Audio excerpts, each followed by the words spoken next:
శ్రీమాత్రే నమ. జయ గురు దత్తాత్రేయ నమ. ఈ వీడియోలో మనం మార్చి 2024 సంవత్సరంలో ధనుస్సు రాశి వారికి మాస ఫలితాలు ఏ విధంగా ఉండబోతున్నాయి అన్న విషయాన్ని మనం ఈ వీడియోలో పరిశీలించాలి. ధనుస్సు రాశి అంటేనే ఇది ఒక విధంగా రాశి చక్రంలో 9వ రాశి, భాగ్య రాశి, అదృష్టవంతమైనది అంటం కన్నా ఇతరులకి అదృష్టం కలిగించే విధంగా ఉంటుంది ఈ రాశి. ఎక్కువ బాధ్యతలు, రెస్పాన్సిబిలిటీస్ ఈ రాశి వారి మీద ఉంటుంది. అంటే ధర్మం దారి తప్పినప్పుడు ధర్మాన్ని దారిలో పెట్టే బాధ్యత ఈ ధనుస్సు రాశి వారికి ఉంటుంది. సో ఈ విధంగా జాతకుడు తనకు కావలసిన వారు కానీ, కుటుంబ సభ్యులు కానీ, మిత్రులు కానీ ఇబ్బందుల్లో ఉన్నప్పుడు వారిని ఆదుకొని మళ్ళా వారిని సరైన మార్గంలో నడిపించే బాధ్యత జాతకుడు తీసుకోవడం జరుగుతుంది. ఇది సహజంగా 9వ స్థానం అన్నది ఒక ఉపాధ్యాయుడు, ఒక మత బోధకుడు. సో అది ఏ మతమైనా కావచ్చు. సంఘంలో ఉపాధ్యాయుని బాధ్యత ఏంటంటే ఆ సంఘాన్ని, ఆ దేశాన్ని, ఆ గ్రామాన్ని విద్యావంతులుగా, నిజాయితీగా, క్రమశిక్షణతో మెలిగే విధంగా జాతకుడు బాధ్యత వహించాలి. తన సొంత పిల్లలైనా బయట వారైనా ఒకే విధంగా వాళ్ళని చూస్తూ వాళ్ళకి అభివృద్ధి చేసే విధంగా, అభివృద్ధి చెందే విధంగా ప్రయత్నం చేయడానికి తన సర్వశక్తులు దారపోయవలసి ఉంటుంది. సో ఈ విధంగా తన సొంత ధర్మాన్ని, సొంత ధనాన్ని, సొంత సంపాదనని ఇతరుల కొరకు, తను నమ్మిన సిద్ధాంతం కొరకు ఖర్చు పెట్టి వారిని పైకి తీసుకొచ్చే ప్రయత్నం చేస్తూ ఉంటాడు ఈ ధనుస్సు రాశి లేదా లగ్నం వారు. అంటే ఏదైనా మంచి కీర్తి సంపాదిస్తారు. ప్రస్తుతం ఈ రాశ్యాధిపతిగా ఉన్నటువంటి గురువు 9వ దృష్టి కలిగినటువంటి గురువు అంటే భాగ్య దృష్టి కలిగి ఉంటుంది. అంటే భాగ్యాధిపతి కాబట్టి మరి ఆ గురువు ప్రస్తుతం పూర్వపుణ్యస్థానమైనటువంటి మేషరాశిలో సంచరిస్తున్నాడు.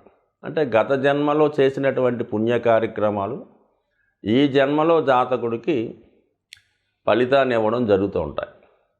పంచమ స్థానంలో ఎవరి జన్మ జాతకంలో గురువు ఉంటాడో వారికి సంతానం కలిగిన తర్వాత భాగ్యోదయం అవుతుంది. అలాగే ప్రస్తుతం గురువు పంచమ స్థానంలో భరణీ నక్షత్రంలో సంచరిస్తూ మనకి మార్చి 16వ తారీఖున ముఖ్యంగా భరణీ నక్షత్రం 3వ పాదంలో కంటే పుష్కర నవాంశలోకి ప్రవేశించడం జరుగుతుంది. మార్చి 16 నుంచి గురువు నవాంశలో తులారాశిలో సంచరిస్తూ ఉంటాడు. అంటే మనకి ధనుసు రాశి వారికి లాభస్థానంలో సంచరించడం జరుగుతూ ఉంటుంది. ఈ సమయంలో జాతకుడు ఏ కొత్త పని ప్రారంభించినా, లేదంటే ఏదైనా ఒక విద్య నేర్చుకోవాలని ప్రయత్నం చేసినా, ఒక వివాహ ప్రయత్నం చేసినా అది ఖచ్చితంగా సక్సెస్ అవ్వడం జరుగుతూ ఉంటుంది. సో అలాగే ఈ సమయంలో జాతకుడు ఏదైనా వ్యాపారం ప్రారంభించుకున్నా, నూతన ఉపాధి అవకాశాలు ప్రయత్నం చేసినా, లేదంటే ప్రస్తుతం నడుస్తున్నటువంటి గ్రూప్ 1, ఐఏఎస్ లాంటి, సివిల్స్ లాంటి నోటిఫికేషన్ అయింది కాబట్టి వాటి సంబంధించిన విషయాల్లో ఈ సమయంలో జాతకుడు తగు ప్రయత్నం చేసి దాని మీద ఎక్కువ శ్రద్ధ పెడితే కంపల్సరిగా అతను ఎన్నుకున్న గోల్ రీచ్ అయ్యే అవకాశం ఉంది. సో ఈ సమయంలో జరిగే వివాహం కూడా కలకాలం ఉంటుంది. మొత్తం ఏదన్నా మరి గురువు మార్చి 16 నుంచి ధనుసు రాశి వారికి మంచి స్థానంలో ఉండడం వల్ల ఆర్థిక సంబంధించిన విషయాల్లో ఉన్నటువంటి సమస్యలు సాల్వ్ అవుతాయి. సంతానం కూడా మీకు అభివృద్ధి చెందుతారు. మీ మనసులో ఉన్నటువంటి కోరికలు నెరవేరుతాయి. ఇక ఆల్రెడీ కుజుడు ధనస్థానంలో సంచరిస్తున్నాడు. ఒక భాగ్యాధిపతి ధనస్థానం అంటే ధనకారకుడు గురువు. ఆ గురువు డిపాజిటర్ కుజుడు కూడా ఉచ్చస్థితిలో మకరంలో సంచరిస్తున్నాడు. అంటే భూముల వల్ల, స్థిరాస్తుల వల్ల, ఉద్యోగం వల్ల ధనం సంపాదన ఉంటుంది. కుటుంబంలో జాతకుడి యొక్క మాటకి విలువ పెరుగుతుంది. తను చేపట్టిన ప్రతి కార్యక్రమానికి కుటుంబ సభ్యుల సహకారం ఉంటుంది. అలాగే కుజుడు మార్చి 15 తర్వాత 3వ స్థానం అయినటువంటి మరి కుంభరాశిలోకి ప్రవేశిస్తూ అక్కడ ఉన్నటువంటి శని భగవాన్ని కలవడం జరుగుతుంది. సో ఈ కారణం వల్ల జాతకుడు ఉద్యోగంలో మార్పు కొరకు చేసే ప్రయత్నాలు, ఇప్పుడు మనకి మార్చి 15 తర్వాత మార్పు కొరకు, ఉద్యోగంలో మార్పు కొరకు చేసే ప్రయత్నాలు ఫలిస్తాయి. అలాగే క్రీడా రంగంలో ఉన్న వాళ్ళకి, పోలీస్ డిపార్ట్మెంట్లో ఉన్న వాళ్ళకి, న్యాయవాద వృత్తిలో ఉన్న వాళ్ళకి మంచి అనుకూలమైనటువంటి సమయం. చేపట్టిన ప్రతి కార్యక్రమం విజయవంతం అవుతాయి. ఇది ఓవరాల్గా కుజుడు అనుకూలంగా ఉన్నాడు, గురువు అనుకూలంగా ఉన్నాడు. ఇక ముఖ్యంగా రవి మనకి మార్చి 14 వరకు తృతీయ స్థానంలో శని గ్రహంతో కలిసి ఉండడం వల్ల ప్రభుత్వానికి సంబంధించిన కార్యక్రమాల్లో అనుకూలత ఏర్పడుతుంది. ఏదో ఒక ప్రభుత్వ పదవి కానీ, ప్రభుత్వ గౌరవం కానీ, గుర్తింపు కానీ వచ్చే అవకాశం ఉంది. లేదా ప్రభుత్వ పథకాలు మీకు అనుకూలంగా వచ్చే అవకాశం ఉంది. మొత్తం మీద రాజకీయ నాయకుల సహకారంతో, ప్రజాబలంతో అనుకున్న లక్ష్యాన్ని చేరుకునే సమయం కూడా మీకు ఇంచుమించుగా మార్చి 14 వరకు రవిగ్రహ అనుగ్రహంతో రావడం జరుగుతుంది. మరి మనకి మార్చి 14 తర్వాత రవి రాహుగ్రహంతో కలిసి ఉండడం వల్ల ఒక గ్రహణ యోగం ఏర్పడడం జరిగింది. సో ఈ యోగ ప్రభావం, అలాగే ఇది ఒక విధంగా సర్పదోషం, ఒక విధంగా పితృదోషం. సో ఈ కారణం వల్ల ఏంటంటే జాతకుడు మరి సడన్గా అనారోగ్యానికి పాలవడం కానీ, లేదంటే వీళ్ళ యొక్క కుటుంబ పెద్దలకి, ముఖ్యంగా తండ్రి గారికి అనారోగ్య సమస్యలు రావడం కానీ, గృహంలో ఏదో ఒక చికాకో, ఏదో ఒక అపశృతో, ఏదో ఒక ఇబ్బందో కలిగే అవకాశం ఉంది. ఖచ్చితంగా ఈ ధనుసు రాశి జాతకులు ఎవరైతే ఉన్నారో వారికి మరి ఈ మార్చి 14 తర్వాత చతుర్థ స్థానంలో ఈ ప్రభావం వల్ల, అటు తల్లిగారికి చతుర్థ స్థానం అవటం వల్ల, రవి భాగ్యాధిపతి అవటం వల్ల తల్లిదండ్రులకి ఇబ్బంది కలగవచ్చు. అలాగే గృహంలో ఏదో స్థిరాస్తి సంబంధించిన విషయాల్లో ఇబ్బందులు రావచ్చు. అలాగే గృహంలో ఉన్నటువంటి వాస్తు దోషాల వల్ల గృహం మీద ప్రభావం చూపించవచ్చు. అలాగే వ్యక్తిగతంగా మీకు ఏదైనా అపకీర్తి కానీ, అపనింద కానీ రావచ్చు. సో ఈ కార్యక్రమాల వల్ల కంపల్సరీగా ఈ జాతకులు మార్చి 14 తర్వాత దోష నివారణ నిమిత్తం గోసేవ చేసుకోవడం, అంటే గోవుకి నవధాన్యాలు, మరి నవధాన్యాలు మొత్తం కాకపోయినా మినుములు, గోధుమలు కలిపి నానబెట్టి గోవుకి తినిపించడం ద్వారా, లేదంటే ఈ గోధుమలు, మినుములు ఎవరైనా సద్బ్రాహ్మణుడికి దానం చేయడం వల్ల, ఓర్పు ఓపిక ఉన్నవాళ్ళు రాహుగ్రహానికి, రవిగ్రహానికి జపం చేసుకొని తగు విధంగా దానాలు చేయడం వల్ల, లేదంటే కనకదుర్గ అమ్మవారి ఆరాధన, చండీ హోమంలో పాల్గొనడం చేసుకోవడం వల్ల, ప్రతినిత్యం ధనుసు రాశి వారు సూర్య నమస్కారం చేసుకోవడం వల్ల కంపల్సరీగా ఈ దోష నివారణ జరిగే అవకాశం ఉంది. మొత్తం మీద ఎన్ని గురుబలం అనుకూలంగా ఉంది, మిగతా గ్రహాలు అనుకూలంగా ఉన్నాయి. కానీ ఏదన్నా జాతకాన్ని నమ్మిన వారికి ఇది ఒక ఉపాయం. ఎప్పుడన్నా జాతకంలో ఒక రెమెడీ చేసుకున్నప్పుడు ఆ దోష పరిహారంతో పాటు ఒక విధంగా ఆ దోషానికి సంబంధించిన లాభాలు జాతకుడికి కలిగే అవకాశం ఉంది. కాబట్టి కంప్లీట్గా అవకాశం ఉన్నవాళ్ళు ఈ విధంగా మరి ఈ గ్రహణ దోషానికి, అంటే గ్రహణ దోషం అంటే మామూలుగా అందరికీ గ్రహణం ఏర్పడదు. ఒక విధంగా ఈ రాహు కానీ, కేతు కానీ చంద్రుడితో కానీ, సూర్యుడితో కానీ కలిసినప్పుడు గ్రహణ యోగం ఏర్పడిందని గురువుగారు చెప్తూ ఉంటారు.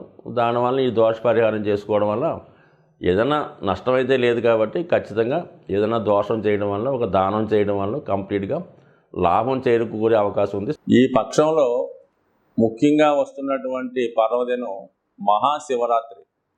అది మనకి మార్చి 8వ తారీఖున రావడం జరుగుతుంటుంది.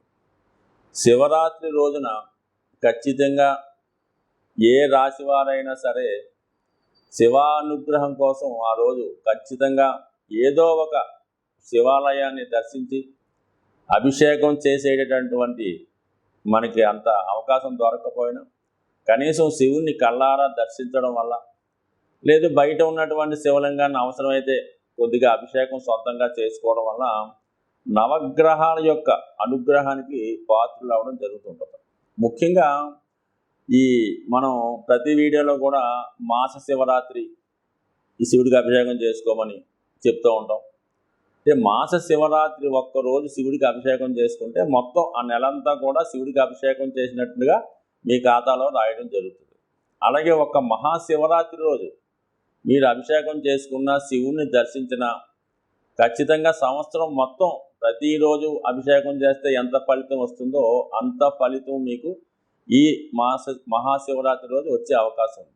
పైపెచ్చి మరి 8వ తారీఖున, అంటే న్యూమరాలజీకి సంబంధం లేకపోయినా 8వ తారీఖు అన్నది శని భగవానుడికి ఇష్టమైన రోజు కాబట్టి సాధ్యమైనంత వరకు ద్వాదశ రాశుల వారు కూడా ఈ మహాశివరాత్రి రోజు వీలైతే జాగరం, అంటే 7వ తారీఖు నైటు జాగరణ చేసి వేకువజామునే ఈ శివలింగాన్ని దర్శించుకోవడం, శివక్షేత్రాన్ని దర్శించడం వల్ల కంపల్సరీగా మీకు సాధ్యమైనంత వరకు ఆ రోజు నియమంగా ఉపవాసంగా, అంటే మనం ఆ రోజు ఏం చేస్తే మొత్తం సంవత్సరం అంతా చేసినట్టు వస్తూ ఉంటుంది కాబట్టి సాధ్యమైనంత వరకు ఆ రోజు నియమంగా ఉండడం, వీలైతే అభిషేకం చేసుకోవడం జరుగుతూ ఉంటుంది. సరే, ఆరోగ్యం కొరకు అభిషేకం చేసుకుందాం అనుకున్న వాళ్ళు ఆవు పాలు, ఆవు పెరుగు, ఆవు మజ్జిగతో చేసుకోవడం వల్ల ఆరోగ్యం వస్తుంది.